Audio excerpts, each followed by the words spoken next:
Hello, and welcome to the 411 Sports World Podcast, Fantasy Show Edition. I'm your host, Mr. 411, and with me tonight, the one and only Lacy Dawson. Hi, Lacy. Hi, Mr. 411. How are you? I'm glad you're here. Glad you're here. Welcome to the show. And did you have a great fantasy sports weekend? I did not. I had the misfortune of going to the Atlanta Falcons game with my family, and my husband is a very big Houston Texans fan. Uh-oh. And it was a very bad day. It was a very long, quiet ride home. So no, that kind of put a damper on things. Even though my Jets won, it was not a good Sunday. But still, it was fun to be out and about, you know. So I won't write it off as a total loss. It's just if you pay that much and you go that far to see a game, you want it to at least be a good game, and that's not what we got.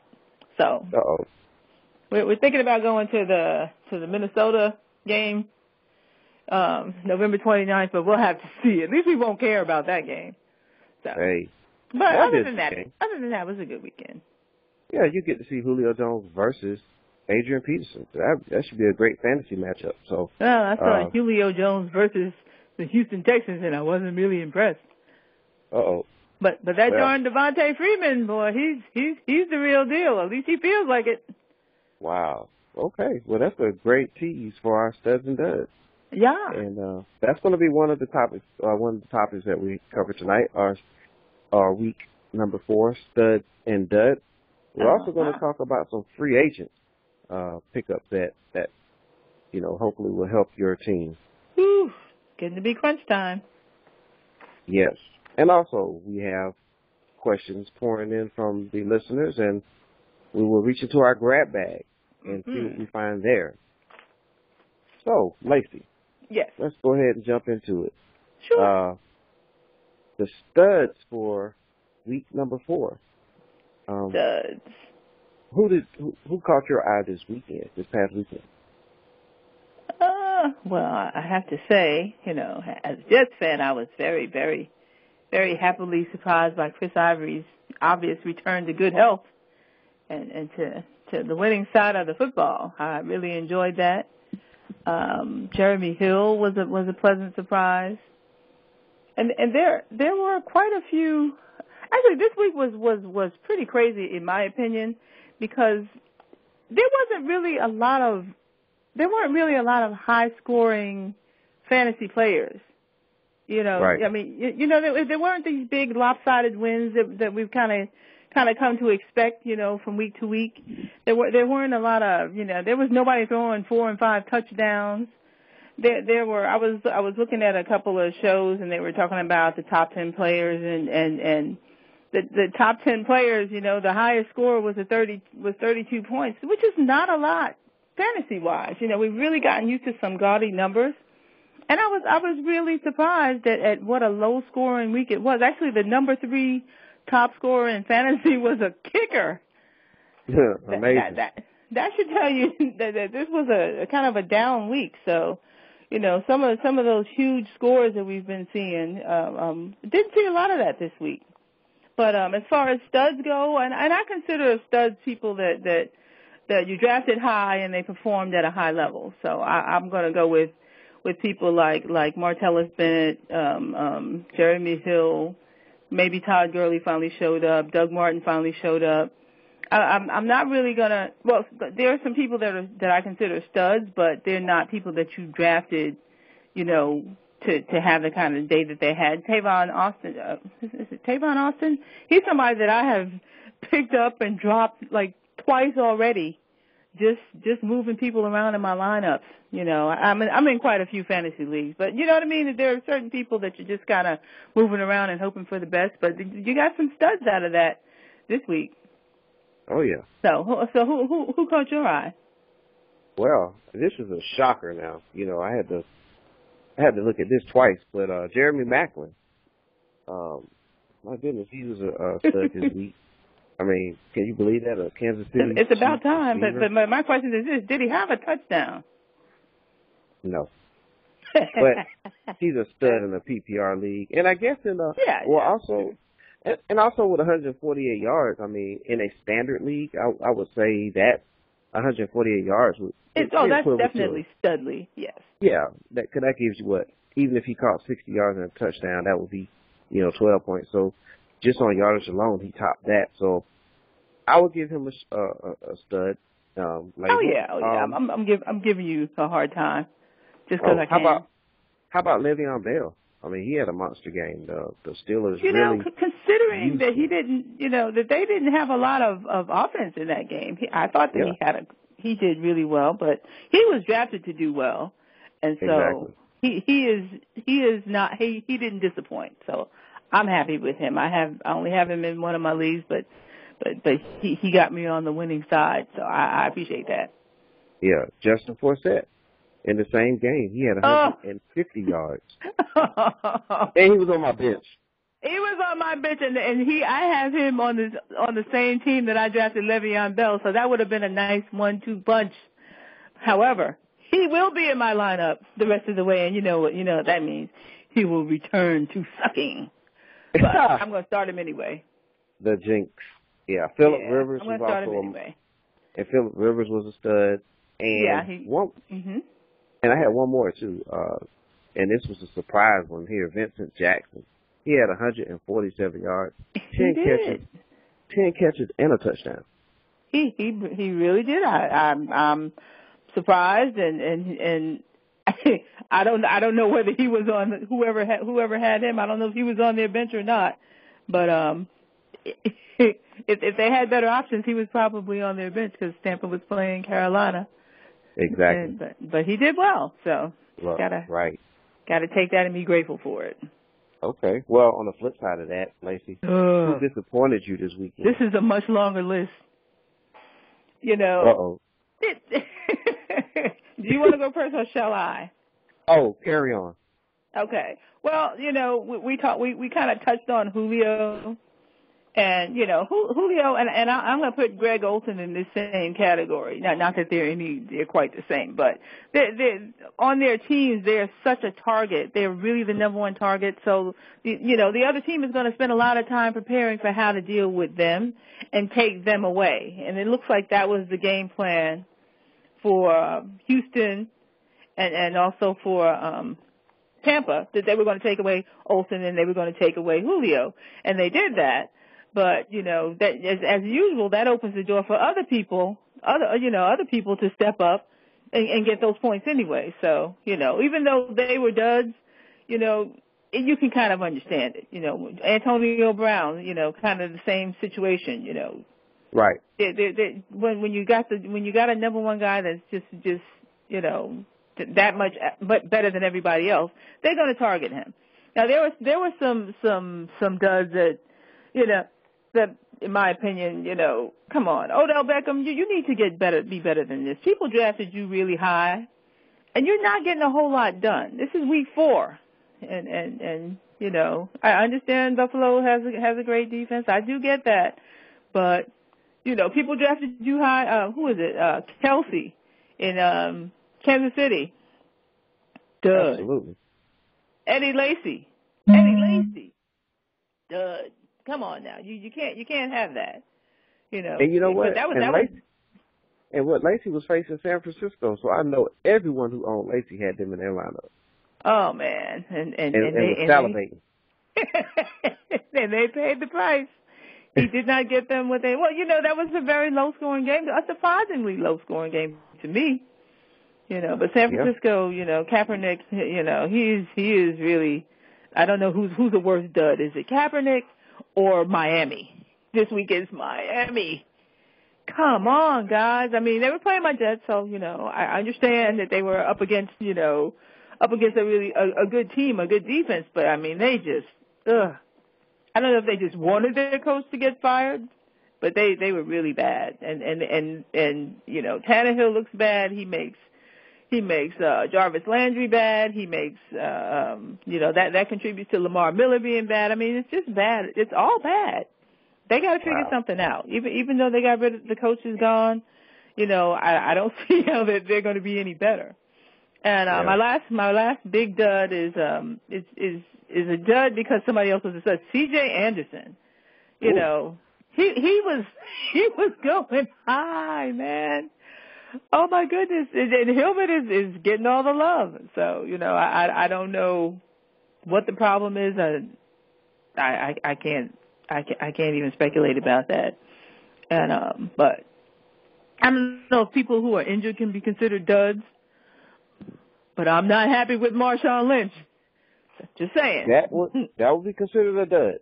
He hasn't really been doing anything when he wasn't injured. So, you know, they're speculating, he's been, you know, he hasn't been 100%. But, you know, I don't want to hear that. The kind of money you're making, you got to be 100%. Or 80% needs to look like 100%. I don't care how you do it. You got to do it. So. Yeah. Okay. And your turn, Mr. 411.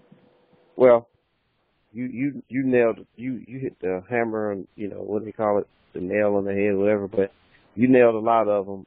So I'm just going to throw one or two around. Lamar Miller. I mean, where is he? Lamar Miller, you touched on the Dolphins and how, you know, awful they're playing as a unit, and Lamar Miller is a part of that. And, I mean, he's just been missing in action. I don't know what's going on there. So that's definitely a dud. Now, someone who's been playing well, but he had a dud performance this past weekend, Tyrod Taylor. Personally, I hope it's not that he's falling back to earth, as they would say. I just want to chalk it up as maybe, you know, it was just a tough matchup, and the Giants are maybe better than what we thought they were, and they just gave him a tough time. So, but Tyrod Taylor, you're going to be a dud for this weekend. In my eyes. I can get on board that. Yeah. So those are my duds for this week. Yeah. But there were more, but those are the ones that you know stand out the most to me.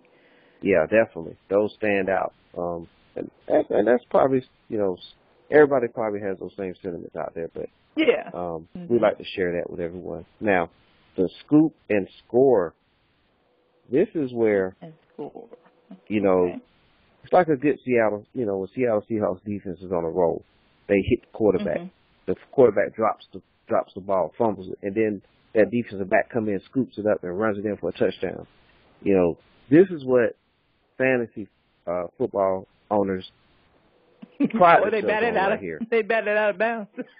They bat out of bounds and get the call, right? So, oh, my goodness. Yeah.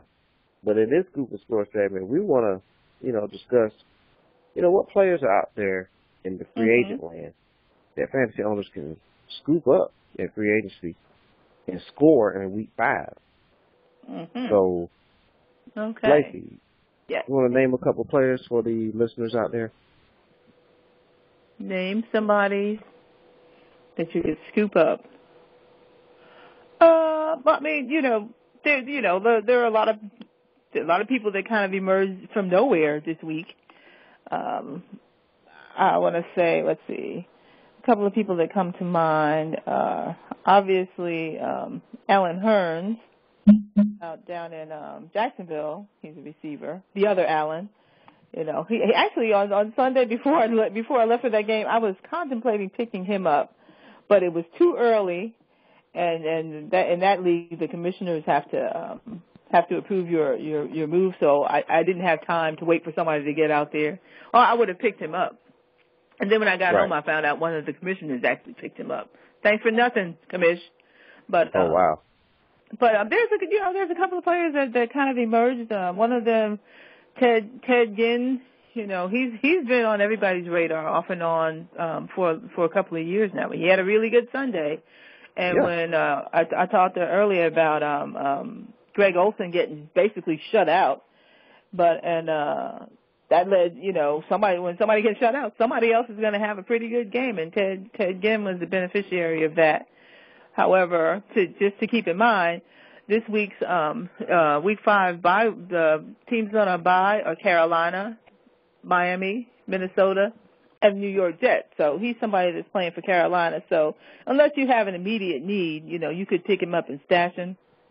You know, that's on you. But that's just somebody who is probably going to get some good opportunities going forward, having had that kind of game. Somebody else that comes to mind is there's a wide receiver in Baltimore called Kamar Aiken. He's somebody that he's available in most of those leagues. Well, at least he was. Steve Smith did get hurt, so there may be people that are out there looking to pick him up. But I mean, if you haven't, you should try it, because in a lot of leagues, you may have you need to check your waiver priority. Sometimes if you have the number one waiver priority, you could even go out there now and put in a claim for him and get him. Or if you haven't, whatever your priority is, you got to try. So he's somebody that's worth taking a look at.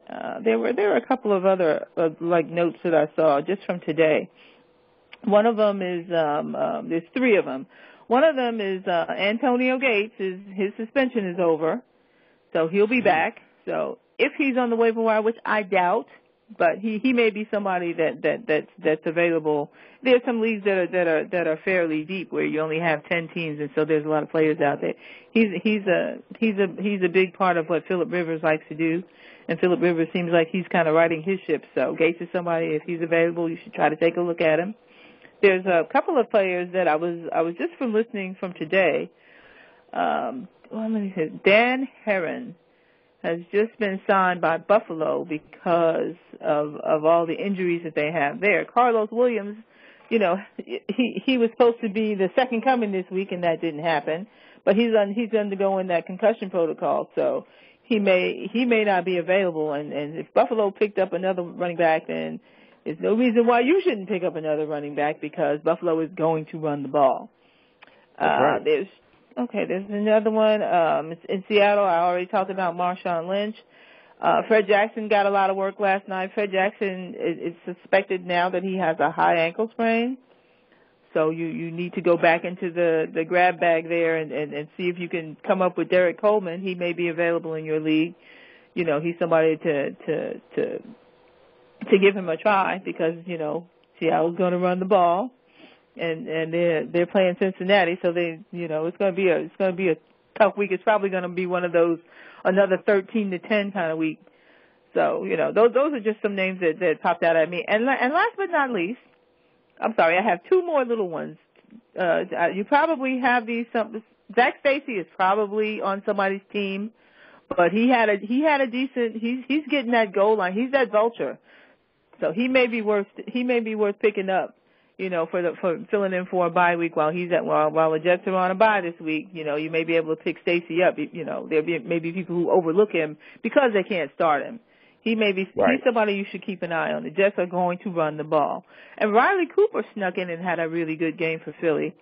So he's somebody else to keep on your radar. When you got a new quarterback and he's finding his way, when he finds targets that he likes, you need to pay attention to that. So those are my scoop and score candidates. Well, that's what a lot say you, 411? Hey, that's a lot of good scoops there. I mean, if people didn't get those, then take those scoops and not score with those this weekend. I just can't understand it. That was great information. There's no such thing as a sure thing, but you got to be on top of it. You have to put yourself in a position to take advantage of this stuff. And if you don't claim anybody, you certainly won't be in that position. Yeah, that's great information. Now, as far as I'm concerned, just to pick a couple that that you could have mentioned, but I know you were saving some of them for me. Yes. Ruben Randall. Yep. I'm sure he's on some teams, but he's probably not on some teams. Mm-hmm. Keep an eye on Ruben Randall. It looks like Cruz is not healthy enough this year, so he may play, he may not. But you know what? Mm-hmm. One thing you know for sure is Ruben Randall is the wide receiver 2 right now. So if he's available in your league, take a look at him, because Ruben Randall may be available in your league. Scoop him up. Mm-hmm. And also, I'm gonna give you one that's kind of off the radar. Indianapolis Colts, Fleener at tight end. Fleener had 9 catches, 83 yards, and a touchdown.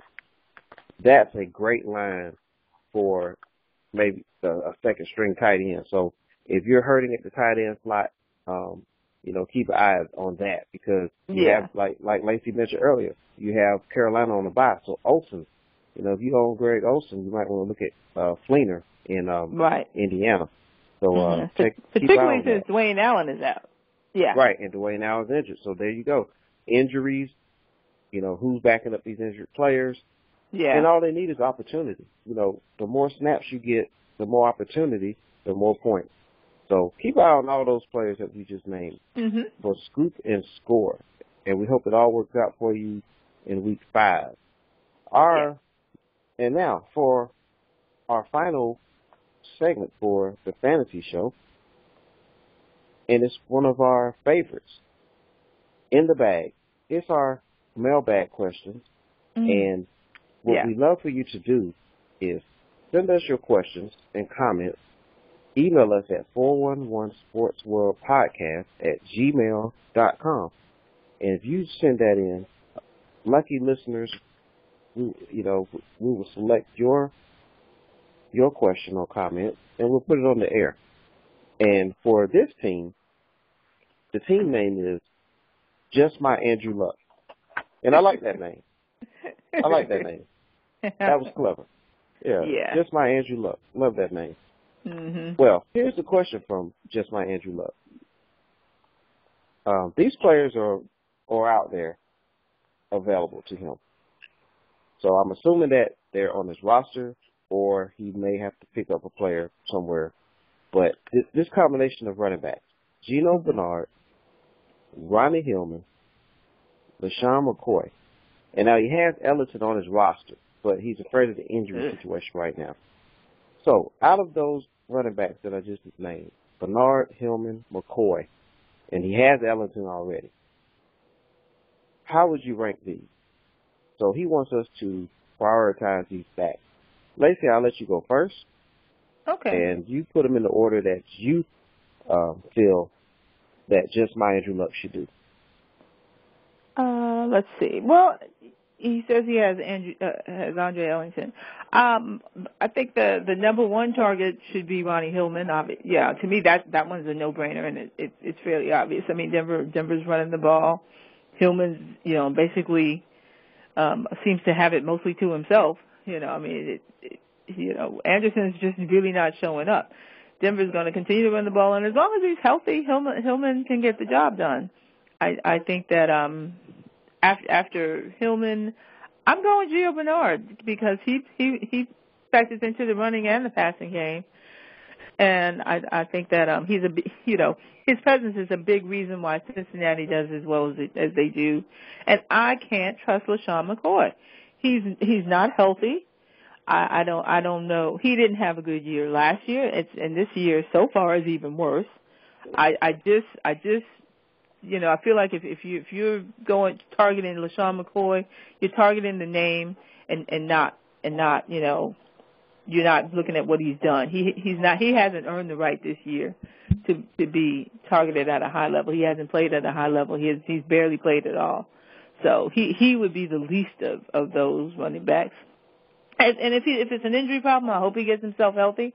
But in the meantime, he's a no. So Ronnie Hillman, Gio Bernard, and leave LaShawn McCoy alone until times get better. That's my answer. All right. Well, for me, I'm going to go with Hillman first. And even though he's splitting carries with C.J. Anderson, C.J. Anderson, as you stated earlier, was supposed to be like a top, first-round pick, second-round pick at worst case.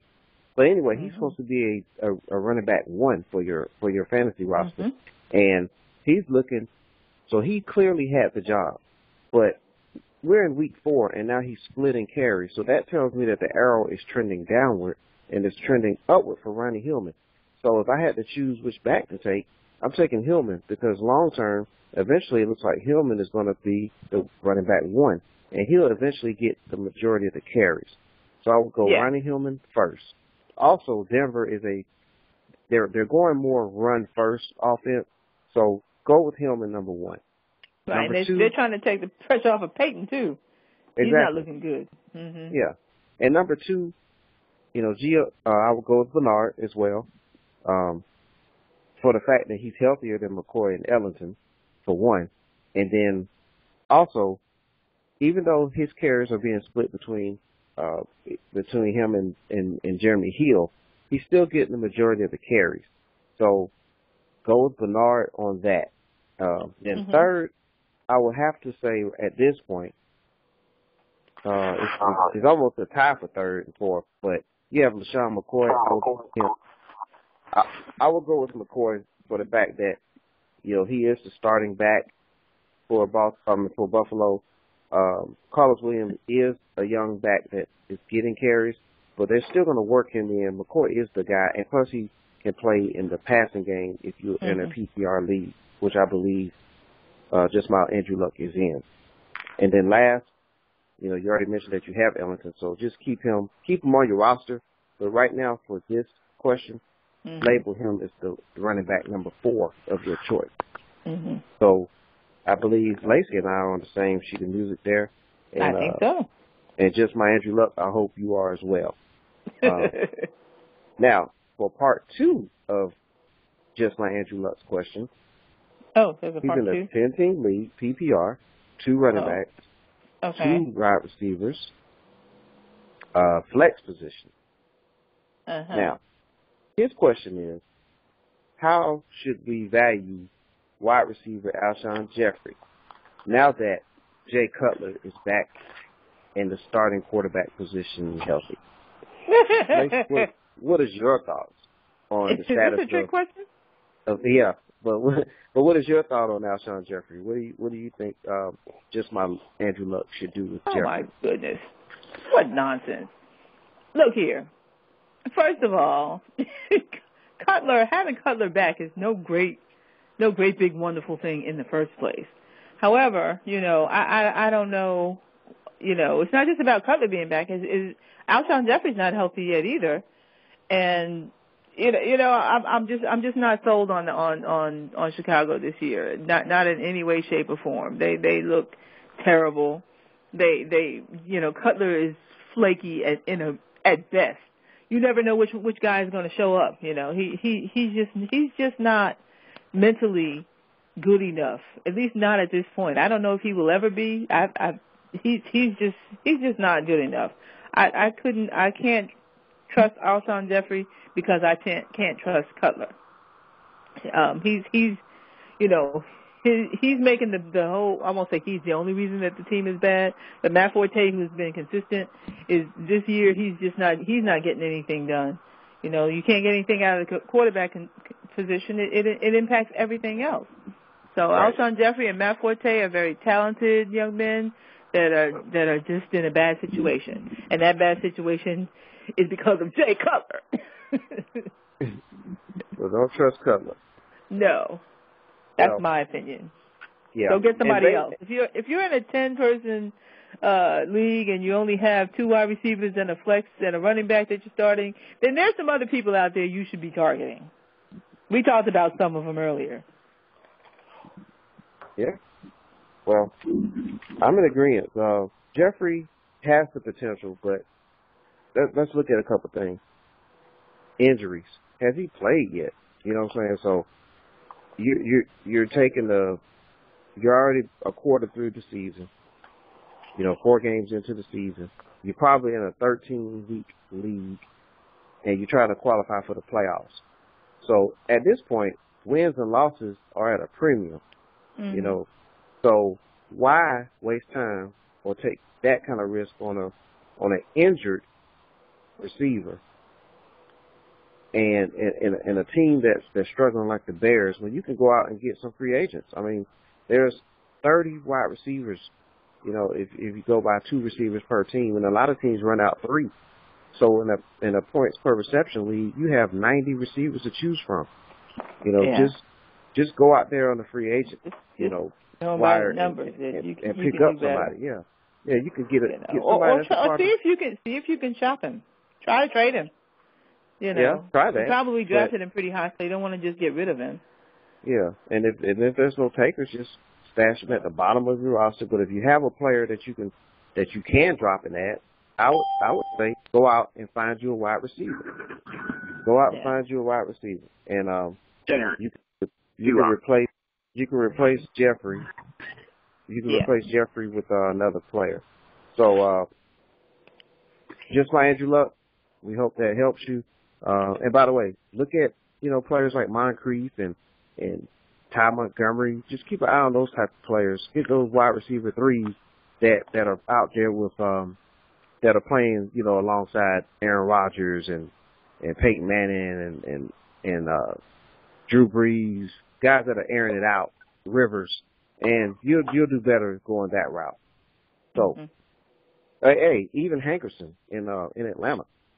I mean, with all the attention that Julio Jones is getting, Hankerson can give you 5 catches, 50 yards. So, go with that versus risking the donuts with Jeffrey.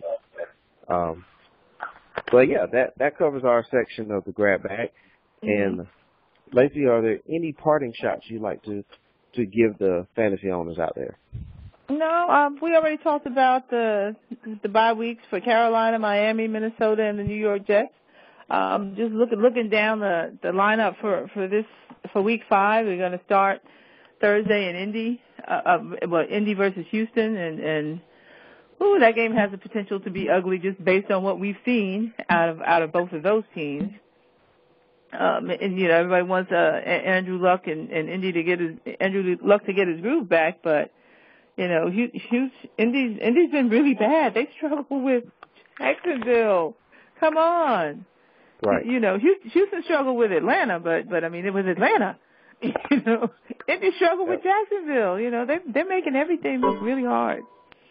So, looking down the lineup, you got Seattle and Cincinnati. New England may be feasting on Dallas. I'm afraid of that game. San Francisco's at the Giants, Cleveland, Baltimore, St. Louis, Green Bay. Ouch. Buffalo at Tennessee. Now, that's going to be a game that I'm expecting Buffalo to take out some frustration on Marcus Mariota. So be careful about that. Keep an eye on that one. New Orleans is going to Philly. Washington's coming to Atlanta. That should be an interesting game. Washington has a much better defense than they get credit for.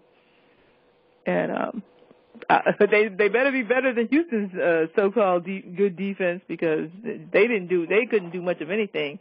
Oh, looky here, Chicago's going to Kansas City. That's scary.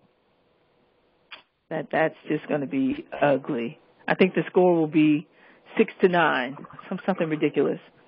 Jacksonville and Tampa, there you go. Have fun with that one. Arizona, Detroit, Denver, Oakland, and then we got Pittsburgh and San Diego on Monday night. That should be a good game. That should everybody should be able to score some points in that one. So I'm excited about week 5, and I'm ready. All right. Well, remember, set your lineups and take care of those bye weeks. And stay in tune with injuries, because there's a lot of players coming and going based on injuries. And if you do those 3 things and take a look at that schedule that Lacy just mentioned to you, you should be fine for this weekend. So look at your matchup. Yeah. For all the listeners, we thank you for listening. Remember, send your questions and comments to 411sportsworldpodcast at gmail.com. On behalf of Lacy Dawson, I'm Mr. 411. We thank you for listening. All right. Ciao. And we'll see you next time. Okay.